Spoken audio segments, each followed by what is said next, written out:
ఎంత పెద్దవాళ్ళైనా ఏ స్థానంలో ఉన్నా జన్మనిచ్చిన తల్లిని మర్చిపోవద్దు. అలాగే జన్మించినటువంటి స్థలాన్ని మర్చిపోవద్దు.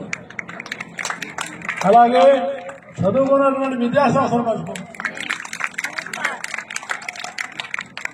అందుకనే మనందరం సాహిత్య కన్యా ఉన్నత పాఠశాలను చూశాం. అప్పుడు చాలా డిమాండ్ ఉండేది.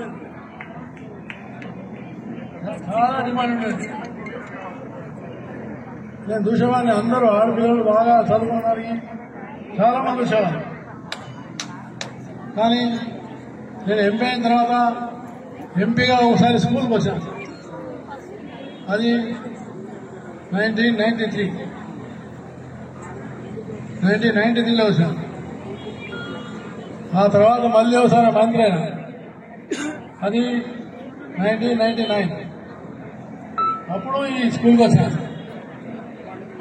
నాకు అప్పుడు కనిపించింది ఏంటంటే ఈ గ్రౌండ్, ఇప్పుడే మన నాగేంద్ర గారు చెప్పారు, ఈ గ్రౌండ్ ఖాళీ ఉన్నది. ఇదంతా కూడా ఈ మందిరం వాళ్ళు మాలాయనని వాళ్ళు అన్నం పడ్డారు. ఈ పిల్లలకు ఆడుకోవడానికి ఈ స్థలం ఒకటే తప్ప వేరే లేదు కాబట్టి ఈ స్థలానికి ఇవ్వాలని నేను మంత్రితో మాట్లాడి ఈ స్థలాన్ని మనకి పర్మిషన్ ఇప్పించింది. ఆ సంవత్సరాన్ని మనం చేస్తాం. కానీ దురదృష్టం ఏంటంటే ఇది మన బడికి సొంతంగా నాగేంద్ర గారు చెప్పినారు. ఇప్పుడు నేను తప్పకుండా ముఖ్యమంత్రి రేవంత్ రెడ్డితో మాట్లాడి తప్పకుండా మన ఈ స్థలాన్ని మన సాహిత్య కన్యా పాఠశాలగా ఇప్పించే ప్రయత్నం తప్పకుండా చేస్తాను.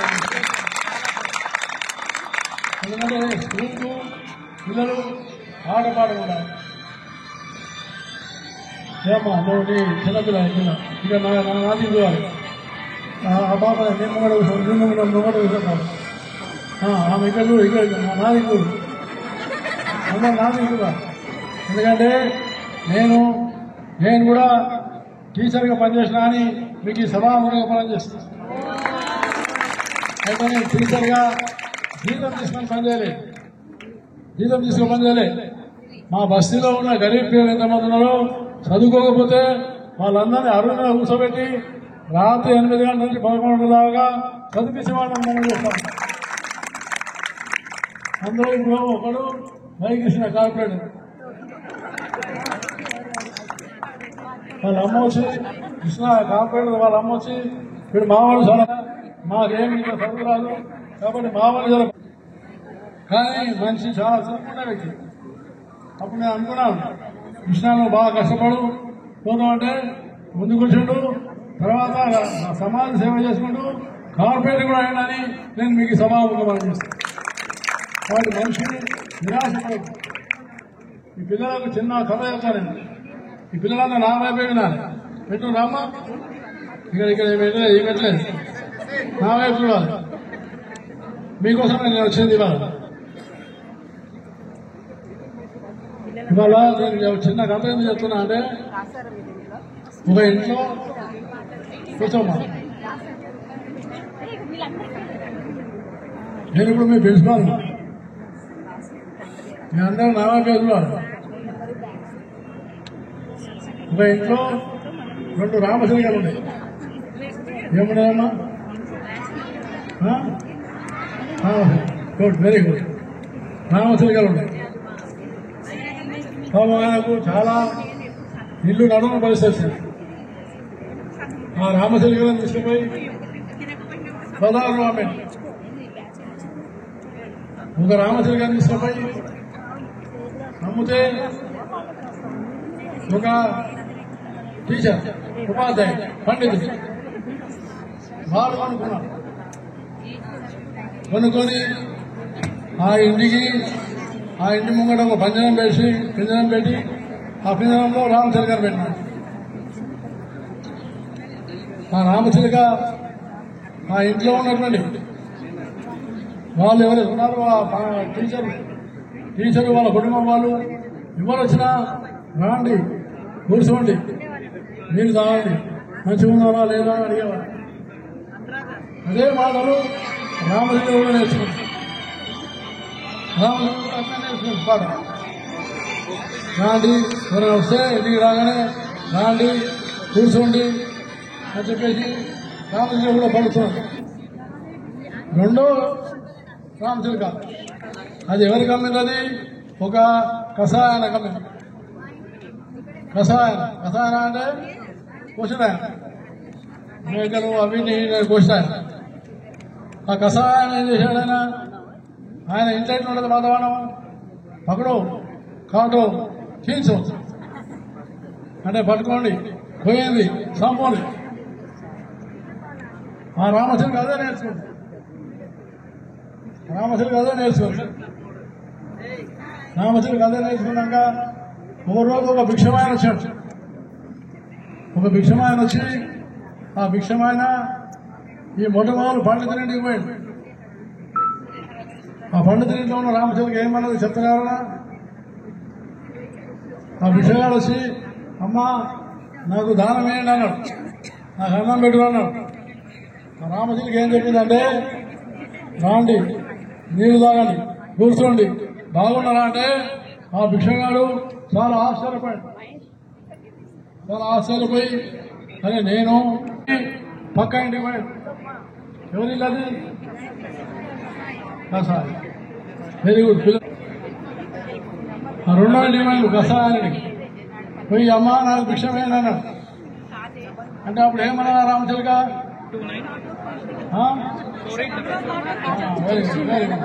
పట్టుకో కోసా. అప్పుడు ఆ భిక్షగాడు బాగా ఆశ్చర్యపోయి, ఏమో ఇప్పుడు ఈ రామచిలుకనే ఇట్లా అంటే వీడు నన్ను బతకనిస్తానా, వీడు చంపేస్తానని చెప్పేసి నాకు ఈ వద్దు, నాకు ఈ దానం అని చెప్పి అక్కడ వెళ్ళిపోతాను. నేను ఇప్పుడు అడిగేది ఏంటంటే, ఎవరైనా పిల్లలు చెప్పాలి, ఎందుకు ఒకే ఇంట్లో రెండు రామచిలుకలు అక్కడే పుట్టినాయి. ఒకటేమో రాండి కూర్చోండి అంటుంది, ఇంకోటేమో తోస్తా సంపుతా ఉంటుంది. ఏం కారణం? ఎవరు చెప్తారు? చేయలేపాలి పిల్లలు. చెప్పమ్మా, చెప్పు. ఈ చేయలేదు ఈమె ఏం చెప్పు. లేవు చేయలేక కదా. ఈమె ఇక్కడ పక్కనది. ఎవరైనా వేరే వాళ్ళు ఎవరు చెప్పారు? ఆమెకి చెప్పమ్మా. మంచి వాళ్ళతో పెరిగింది కాబట్టి అది రండి కూర్చోండి అని అంటుంది. కాబట్టి అంటే చదువుకున్న వాళ్ళకి చదువుకున్న వాళ్ళకి ఇదే తేడా.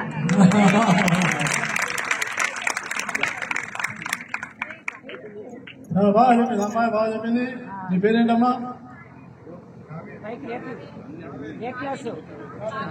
కావేరికి శుభాకాంక్షలు. మీ అందరిలో అమ్మా కావేరి శుభాకాంక్షలు.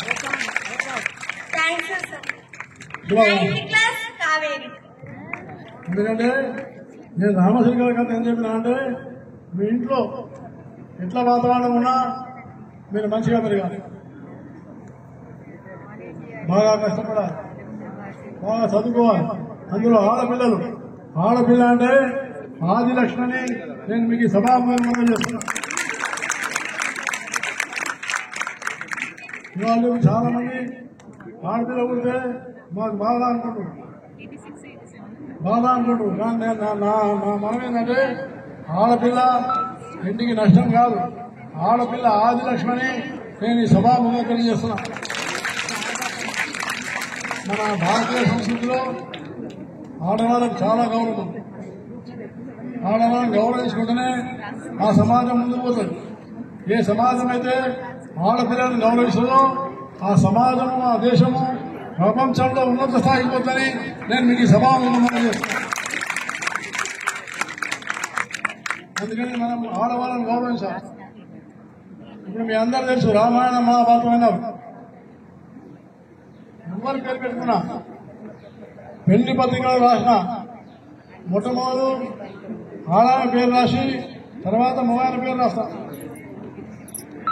ఇప్పుడు రామచంద్రుడు, రాముడు, సీతారాముడు అంటారు కానీ రాముడు సీత అని చెప్పి రాయరు. కాబట్టి ముందు ఆడవాళ్ళ పేరు ఉంటుంది, తర్వాత మగవాళ్ళ పేరు ఉంటుంది. ఆ రకంగా మనం గౌరవిస్తాం.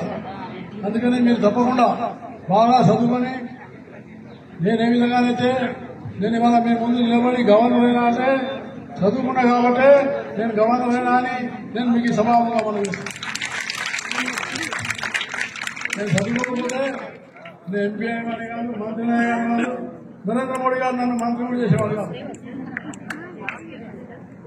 అందుకని మీరు కూడా నేను ఆశించేదంటే సావిత్రి ఉన్న పాఠశాల నుంచి ఒక ఐపీఎస్, ఒక ఐఏఎస్, ఒక ఎమ్మెల్యే, ఒక ఎంపీ, ఒక గవర్నర్ ఆ రకంగా మీరు పెద్దగా పెరగాలని నేను మీకు హృదయపూర్వకంగా మనం చేస్తాను. అయితే చాలా సంతోషం.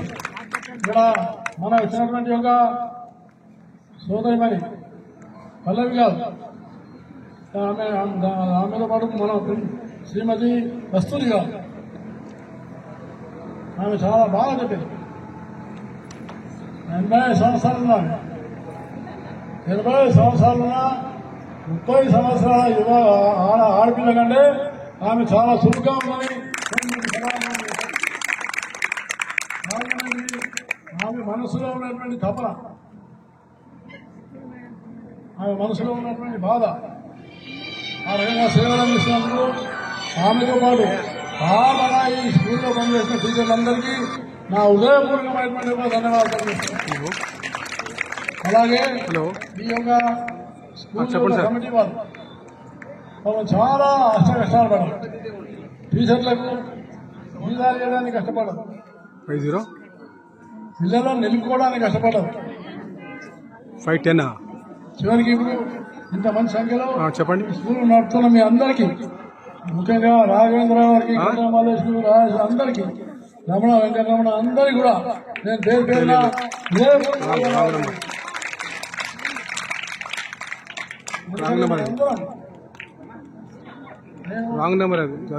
ఉన్నా లేకపోయినా నేను తప్పకుండా ఈ స్కూల్కి ఇంకా నేను మీకు సభాముఖంగా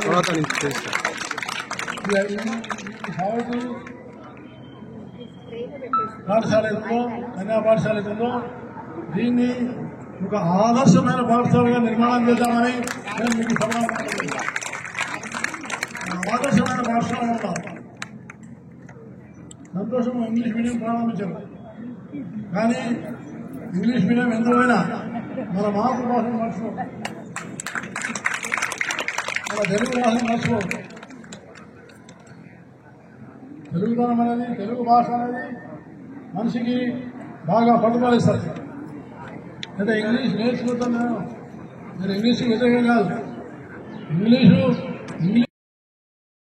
ప్రిన్సిపల్ గారు అక్కడ రాసిందాను, జోడు మీద రాసింది ప్రిన్సిపల్ గారు, బాగా రాసిందా. మీ పిల్లలను బడికి పంపిస్తే వాళ్ళు జీవితాంతం కూడా రుణపడి ఉంటారని చెప్పి రాసింది. బడికి తీసుకొచ్చి వదిలిపెట్టాడు, బడికి తీసుకొచ్చి వదిలిపెట్టడమే కాదు, నేనేమన్నా అంటే మీరే మీ తల్లిదండ్రులు మేము బడికి పోతున్నాం బాబు.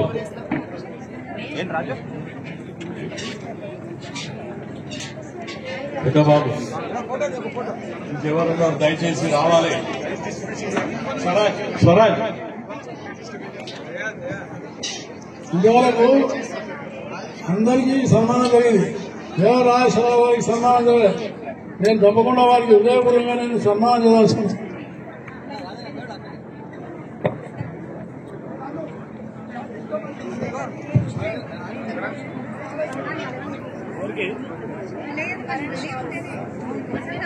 Excuse me, sir. Sir, excuse me. Sir.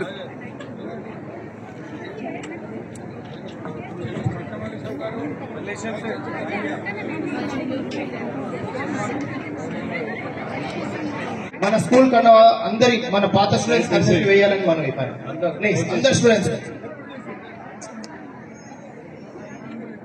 Hello hello దయచేసి మీరు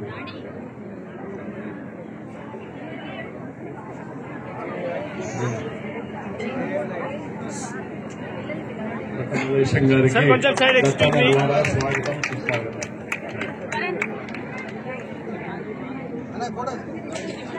Okay, ready, sir, sir. ఈ ఫోటో పేపర్లో వస్తుంది కాబట్టి దయచేసి అందరూ జర చిరునవ్వుతో ఉండండి, చిరునవ్వు. Okay.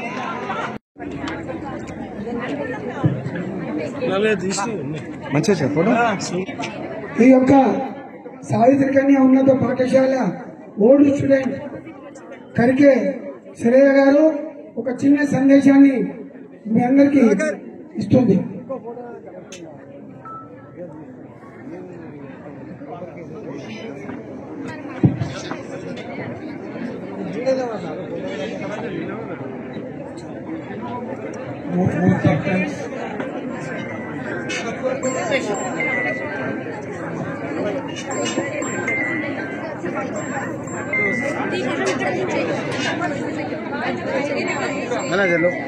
అందరికీ నమస్కారం.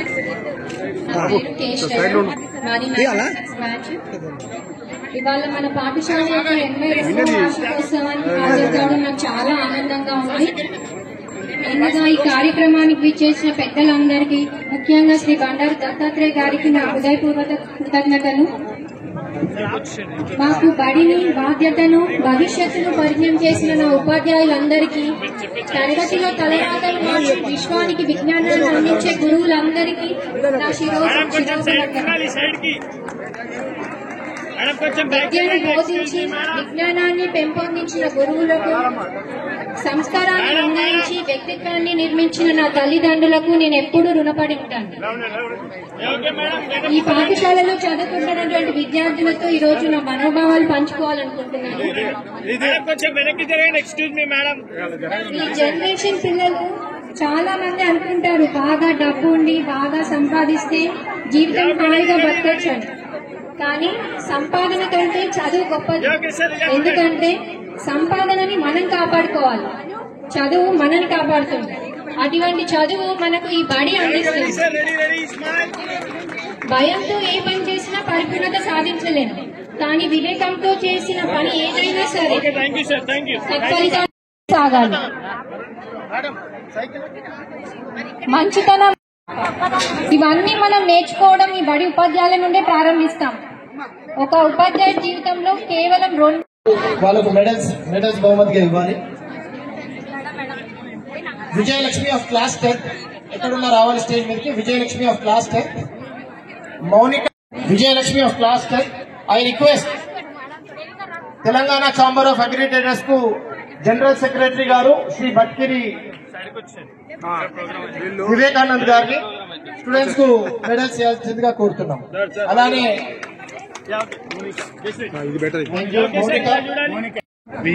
General secretary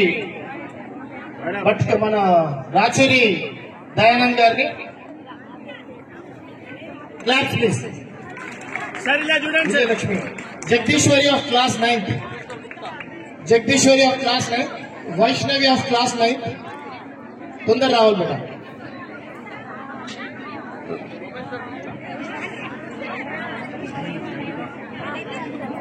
Jagadeeswari, Vaishnavi, Baleswari, Anusha of 8, Anusha of 8. అందరు ముందుకు రావాలి తొందరగా. మేడం ఏం పేరమ్మా నీకు? Jagadeeswari of class 9. మన స్కూల్ కరెస్పాండెంట్ సోమేశ్వర్ గుప్తా గారు. Thank you sir. వెంకటేశ్వర గారు మన స్కూల్ ట్రెజరర్, కోశాధికారి వెంకటేశ్వర గారు. మనవి బాలేశ్వరి.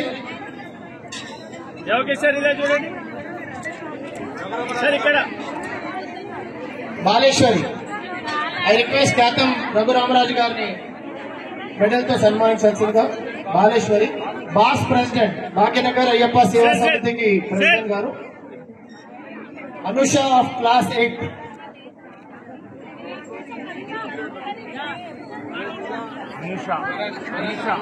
స్వరాజ్ గారు. Anusha of class 8. All claps please once. Thank you.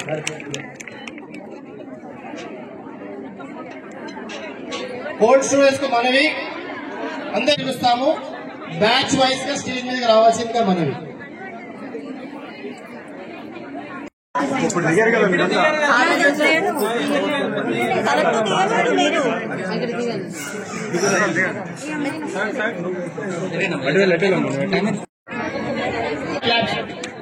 Uniform distribution for general secretary Rachuri Dayanand గారు.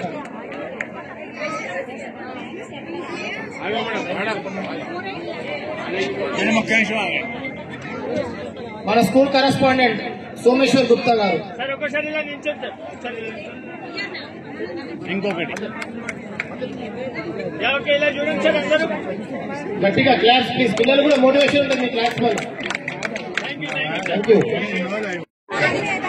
మేడం. మీరు అందరూ దిగాలి కిందికి. మేడం క్లాస్ కావాలి వాళ్ళ. రెడీ 82nd యానివర్సరీకి వాళ్ళు వచ్చి మన స్కూల్ కు ఒక memento to the students 73 batch.